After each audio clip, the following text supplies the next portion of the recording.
First of all, a big thank you,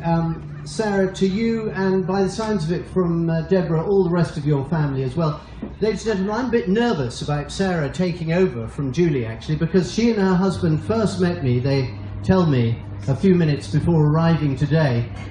close to the shed at Gloucester Rugby a while back, and that may have put them off us forever. So, Sarah, if I do get a little email saying I've been fired as a volunteer, I'll put it all down to that day at Kingsholm.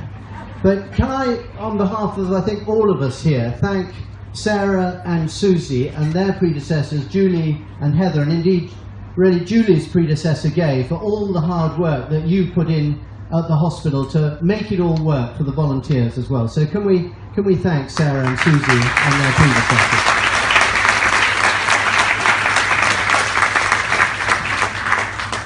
And the second thing really is there's no reason why anybody in Cheltenham would know who I am from Adam or Eve, but I've been given special permission to leave Gloucester today and come to your wonderful town, and I'm grateful to Alex Chalk for saying that he didn't mind me doing that. And it's great to be with you all, and I want to congratulate whoever it was, and it might have been you, Sarah, but it might have been Deborah, on getting this excellent marquee, I suspect free of charge, on a day off from the cricket, which seems to me a very good way of getting value for money. And that's exactly what we expect from the Hospitals Trust, so congratulations.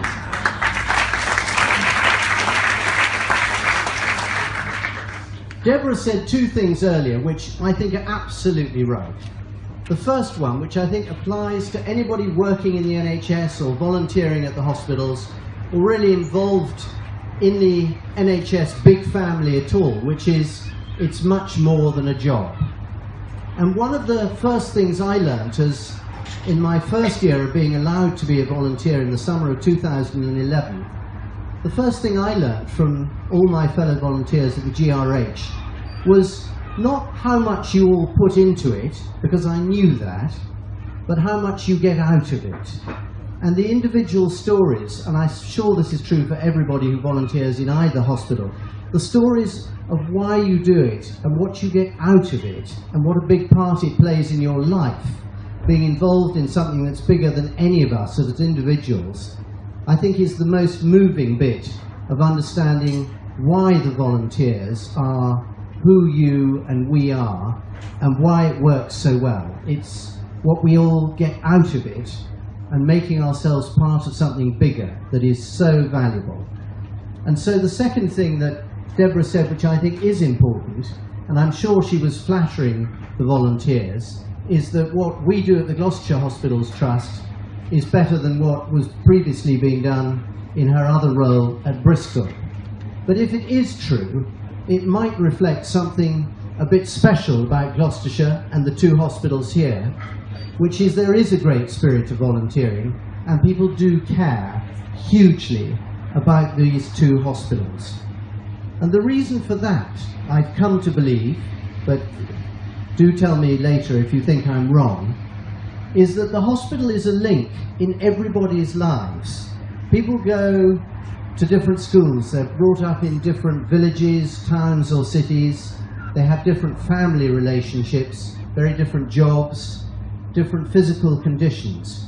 But the truth is that when things go badly wrong, or you're giving birth, or you're just getting old and need to be checked, a bit like an old car that needs to go in for an MOT regularly, it's to the hospital that we all go. And so we've got that great institution as a link in every single one of my constituents and Alex's constituents' lives.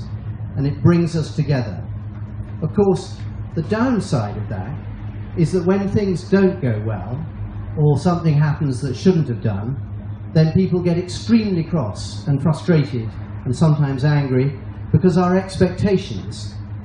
are so high.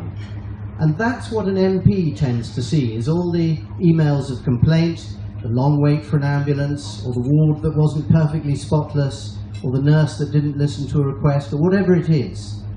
But coming as a volunteer, I see the other side of the equation. I meet the families who are crying because they're so grateful for what's happened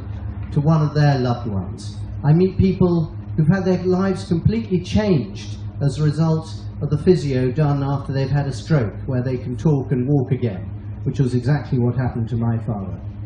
And I see all the good sides and know, as everybody in the hospital knows, that we're all bad at saying thank you and expressing our gratefulness when things go well, but we're pretty quick to complain when they don't go so well. And so the last 6 years, and this year I'm sure will be the same, I'll see things in the hospital that I never knew about before. I'll meet people who've got conditions and illnesses that I didn't know anything about, and nurses, cleaners, porters, consultants who are doing amazing things every day and being very modest and often laughing about it gently. And that always sends me away at the end of the week of volunteering with an enormously powerful feeling that we are lucky. We're lucky to have the NHS, we're lucky to have the people who work in these hospitals, we're lucky to have an army of volunteers that just give that human difference, that welcoming smile, that little bit of time that busy people working in a hospital don't have to make people